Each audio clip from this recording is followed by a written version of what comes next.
Hello అండి, welcome to my channel. చాలామంది parents నాకు ఇన్స్టాలో మెసేజ్ చేస్తున్నారు, ఆటిజంకి హైపర్ యాక్టివిటీకి తేడా ఏంటి మాకు తెలియట్లేదు, మా బాబుకు ఆటిజం ఉందా లేకపోతే హైపర్ యాక్టివిటీ ఉందా, ఏడిహెచ్డి అదే హైపర్ యాక్టివిటీ మాకు డిఫరెన్షియేషన్ తెలియట్లేదు. డాక్టర్స్ చాలామంది బిహేవియర్ ఇష్యూస్ అంటున్నారు, కానీ మాకు అర్థం అవ్వట్లేదు. కొంచెం ఏమన్నా సజెస్ట్ చేస్తారా, దాని లక్షణాలు ఏంటో చెప్తారా కొంచెం, అప్పుడన్నా మాకు కొంచెం అర్థమవుతుంది అని అడిగారు. నేను తప్పకుండా షార్ట్ వీడియోలో చెప్పలేను కాబట్టి లాంగ్ వీడియో చేస్తున్నానండి. మా బాబు, నేను మాత్రం డాక్టర్ని కాదు, నాకు తెలిసిన ఒక పేరెంట్గా మీతో షేర్ చేస్తాను. నాకు తెలిసిన విషయాలు మీరు తెలుసుకోవచ్చు, నా ద్వారా కొంతమందికైనా అవేర్నెస్ వస్తే నాకు కొంచెం హ్యాపీ అని చెప్పేసి నేను షేర్ చేస్తున్నాను. ఆటిజం, ఏడిహెచ్డి రెండు డిఫరెన్స్ అండి, వేరు. కానీ కొందరు పిల్లలకి రెండు ఉండొచ్చు, ఆటిజం, హైపర్ యాక్టివిటీ. మా బాబుకి ఆటిజం ప్లస్ హైపర్ యాక్టివిటీ రెండు ఉన్నాయి. కానీ వీడు ఇంతకుముందు అసలు ఇప్పుడు పిల్లలతో ఆడుతున్నాడు, కానీ అస్సలు పిల్లల మధ్యలోకి వెళ్ళేవాడు కాదు, పిల్లలతో ఆడేవాడు కాదు, సపరేట్గా ఉండిపోయేవాడు. వాడి లోకంలో వాడే ఉండేవాడు.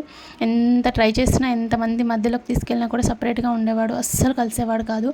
అసలు వీళ్ళ లక్షణాలు ఎలా ఉంటాయంటే, ఆటిజంలో ఫస్ట్ సోషల్ కమ్యూనికేషన్ అస్సలు ఉండదండి. బిహేవియర్ ప్యాటర్న్స్ చాలా డిఫరెన్స్గా ఉంటాయి. ఇప్పుడు మనము సోషల్ కమ్యూనికేషన్ లేకపోవడం వల్ల వాళ్ళు సపరేట్గా ఉండిపోతారు, వాళ్ళకి నచ్చదు అసలు. ఐ కాంటాక్ట్ అయితే అస్సలు ఇవ్వరు, తక్కువ ఉంటుంది. మేబీ మనం పిలవగా కొంతమంది అలవాటైన వాళ్ళకే చూస్తారు, కొత్త వ్యక్తులకు అస్సలు ఐ కాంటాక్ట్ అయితే అస్సలు ఇవ్వరు. మీరు పేరు పెట్టి పిలిచినా కూడా అస్సలు చూడరు. మీరు ఎంత ప్రయత్నించినా, పేరుతో పిలిచినా కూడా అస్సలు ఒకసారి చూస్తారు, అంతేగాని రిపీటెడ్గా పిలిస్తే అస్సలు చూడరు. డిఫరెంట్ సౌండ్స్ చేస్తుంటారు. కొంతమంది అయితే యానిమల్ సౌండ్స్, ఇంకా చాలా డిఫరెంట్గా సౌండ్స్ చేస్తూ ఉంటారు. బాడీ లాంగ్వేజ్ మాత్రం అస్సలు అర్థం అవ్వదు వీళ్ళది. ఎక్కి దూకడాలు, సైలెంట్గా ఉంటారు. ఇంకా ఈ రెండు, ఆటిజం ప్లస్ హైపర్ యాక్టివిటీ రెండు కలిసి ఉంటే ఇంకా చాలా హైపర్ ఉంటారు. ఓన్లీ ఆటిజమే ఉంటే ఒకటే దగ్గర కూర్చోవడము, చేయడం, వాళ్ళ వర్క్స్ వాళ్ళు చేసుకోవడము, వాళ్ళ పనులు వాళ్ళు చేసుకోవడం. చెప్తున్నానండి, ఈ లక్షణాలు ఏది కనిపించినా కూడా మీ డాక్టర్ దగ్గరికి తీసుకెళ్ళండి ఫస్ట్. వాళ్ళ ఫ్రెండ్స్తో మాత్రం అస్సలు ఆడరండి. ఫ్రెండ్స్ దగ్గరికి తీసుకెళ్ళిన పిల్లలతో, వాళ్ళ ఏజ్ పిల్లలతో కానీ, ఇంట్లో ఉన్న పిల్లలతో, వాళ్ళ బ్రదర్స్ సిస్టర్స్ ఉంటారు కదా, వాళ్ళతో మింగిల్ అవ్వడం అస్సలు నచ్చదు. ఏదైనా ఒక టాయ్ పట్టుకొని మూలకు కూర్చోవడము, లేదా అదే టాయ్తో ఆడడము, అదే రొటీన్గా చేస్తారు. అస్సలు వాళ్ళ బాడీ లాంగ్వేజ్ అర్థం చేసుకోవడం కష్టంగా ఉంటుంది. వాళ్ళు ఏం చెప్తున్నారు, ఏం చేయబోతున్నారు అనేది అస్సలు అర్థం అవ్వదు. లేట్గా మాట్లాడడము, స్పీచ్ అయినా సింగిల్ వర్డ్, సెల్ఫ్ టాక్ ఎక్కువ చేస్తారు. సెల్ఫ్గా వాళ్ళే టాక్ చేసుకుంటారు లోపల. రిపీట్ చేయడము, రిపీటెడ్గా ఒకటే వర్డ్, మనం వాళ్ళకి ఏదైనా వర్డ్ గుర్తొచ్చేది అనుకో, ఎక్కడైనా టీవీలో కానీ లేకపోతే ఇక్కడ ఫోన్లో కానీ ఏదైనా సౌండ్ విన్నారనుకో, దాన్నే రిపీటెడ్గా రిపీట్ చేస్తూ దాన్నే రిపీట్ చేస్తారు. బాడీ లాంగ్వేజ్ అయితే అస్సలు అర్థం కాదండి. వీళ్ళకి ఏంటంటే ఒక రొటీన్ కావాలి, డైలీ ఈ టైంకి ఇది చేయాలి, ఇదే కావాలి. ఆ రొటీన్ చేంజ్ అయితే మాత్రం అస్సలు ఒప్పుకోరు. టాయ్ అయినా ఏదైనా ఒక్కటే దాంతో ఆడతారు. మేబీ వాళ్ళకి నచ్చిన టాయ్ అయితే రోజు దాంతోనే ఆడతారు, దానికి చాలా ఇంట్రెస్ట్ ఉంటుంది ఒకటే టాయ్. కానీ అది చేంజ్ అయితే మాత్రం చాలా టెన్షన్ పడతారు, అంటే అల్లరి చేస్తారు. ఇప్పుడు సపోజ్ ఎగ్జాంపుల్, ఒక డ్రెస్ ఉందనుకోండి, రెడ్, మా వాడైతే రెడ్ డ్రెస్సే ఎక్కువ వేస్తాడు. వాడికి రెడ్ కలరే, ఎక్కడ ఎన్ని కలర్స్ పెట్టినా కూడా రెడ్డే కావాలి, ఫుల్ డ్రెస్ ప్రిఫర్ చేస్తాడు. ప్యాంటు రెడ్ షర్ట్, ప్యాంట్ కావాలి. అది మార్చడానికి మాత్రం చాలా టైం పట్టింది. అసలు ఏడుస్తారు, నైట్ నిద్రలో మనం ఇప్పేసిన ప్యాంట్ అయినా సరే లేచి కూర్చొని ఏడ్చేవాడు. నిద్ర లేసి మరీ ఏడ్చేవాడు, నిద్రపోనిచ్చేవాడు కాదు. నైట్లలో ఒక 3 years ఉన్నప్పుడు అయితే అసలు నైట్లో అస్సలు నిద్ర లేదు మాకు. ఎప్పుడు లేసి కూర్చునేవాడు, ఏడుస్తూ ఉండేవాడు, వాడికి టైం తెలియక ఆడుతూ ఉండేవాడు. అసలు చాలా అల్లరి చేసేవాడు, చాలా కష్టమయ్యేది.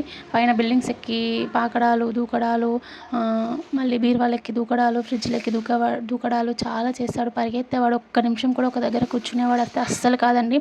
అసలు వీళ్ళకి సింపుల్గా చెప్పాలంటే, వీళ్ళ గురించి వాళ్ళ లోకంలో వాళ్ళే ఉండిపోతారు.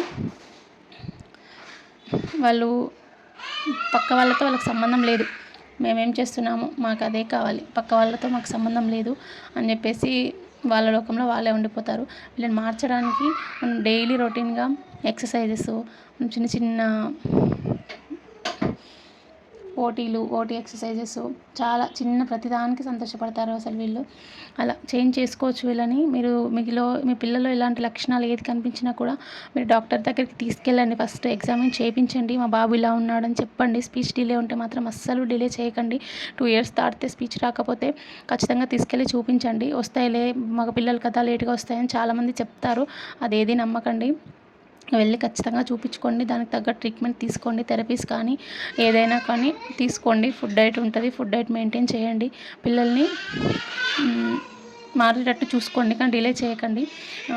ఈ వీడియోలో ఆటిజం గురించి తెలుసుకున్నాం కదా. ఆటిజం లక్షణాలు ఇంకా కొందరు పిల్లలకి కొన్ని వేరే ఉంటాయి. అందరికి ఒకలాగా ఉండాలని లేదండి. నాకు తెలిసిన వరకైతే మీతో షేర్ చేశాను. ADHD ఎలా ఉంటుందని చెప్పేసి ఈ వీడియోలో సరిపోవట్లేదు. నెక్స్ట్ వీడియోలో నేను షేర్ చేస్తాను ADHD గురించి పార్ట్ 1 పార్ట్ 2గా. ఇది పార్ట్ 1 అని చెప్పేసి ఆటిజం గురించి ADHD లేకపోతే రెండిటి డబల్ లక్షణాలు ఎలా ఉంటాయని తెలుసుకుందాం మనం నెక్స్ట్ వీడియోలో. సబ్స్క్రైబ్ చేసుకోండి. ఖచ్చితంగా మీకు నేను ఫ్యూచర్లో బాడీ మసాజ్, నేను మా బాబుకి ఎక్సర్సైజెస్, ఓటీ ఎక్సర్సైజెస్ ఎలా చేస్తున్నానని చెప్పేసి అప్లోడ్ చేస్తాను. మీరు సబ్స్క్రైబ్ చేసుకోండి. అసలు వీళ్ళని మార్చడం అయితే అంత తొందరగా రాదండి, కానీ మార్పు మాత్రం ఖచ్చితంగా వస్తుంది. వీళ్ళతో రెగ్యులర్ వర్క్స్ చేయించడము, అన్ని వర్క్స్లో ఇన్వాల్వ్ చేయించడం బెటర్ అండి. మనము ఏ పని చేసినా కూడా వాళ్ళ హెల్ప్ తీసుకోవడం చాలా ఇంపార్టెంట్. అట్లయితే కొంచెం కమ్యూనికేషన్ వస్తుంది. నువ్వేం చేస్తున్నావు మమ్మీ, నేనేం చేయాలని చెప్పేసి అలా వస్తుంది. మీరు వాళ్ళ హెల్ప్ తీసుకోవడం బెటరు. నేను మాత్రం మా బాబుని ప్రతి ఒక్క వర్క్లో ఇన్వాల్వ్ చేస్తాను. ఇంకా ఫ్యూచర్లో చాలా వీడియోస్ పెడతాను. బాడీ మసాజ్ ఇంకా చాలా వీడియోస్ ఉన్నాయి. చాలా పేరెంట్స్ అడుగుతున్నారు వాయిస్ ఎలా చెప్పించాలి, కొంచెం మజిల్ ఎక్సర్సైజెస్ కానీ బాడీ మసాజ్ కానీ చెప్పండి అని. ఖచ్చితంగా అప్లోడ్ చేస్తాను. మీరు సబ్స్క్రైబ్ మాత్రం చేసుకోండి. నెక్స్ట్ వీడియోలో మనము ADHD గురించి తెలుసుకుందాము. కానీ వీళ్ళని మాత్రం మీరు ఇలా అల్లరి చేస్తున్నాడు, కొడుతున్నాడు పిల్లల్ని అని చెప్పేసి బయటకు తీసుకెళ్ళకుండా, వాళ్ళకి సోషల్ కమ్యూనికేషన్ అలవాటు అవ్వాలి. ఎంత ఏడ్చినా ఎంత చేసినా కూడా మీరు బయటకు ఖచ్చితంగా తీసుకెళ్ళాలి. బలవంతంగా అయినా సరే పిల్లల మధ్యలో కానీ మీ షాప్స్ కానీ తీసుకెళ్ళండి.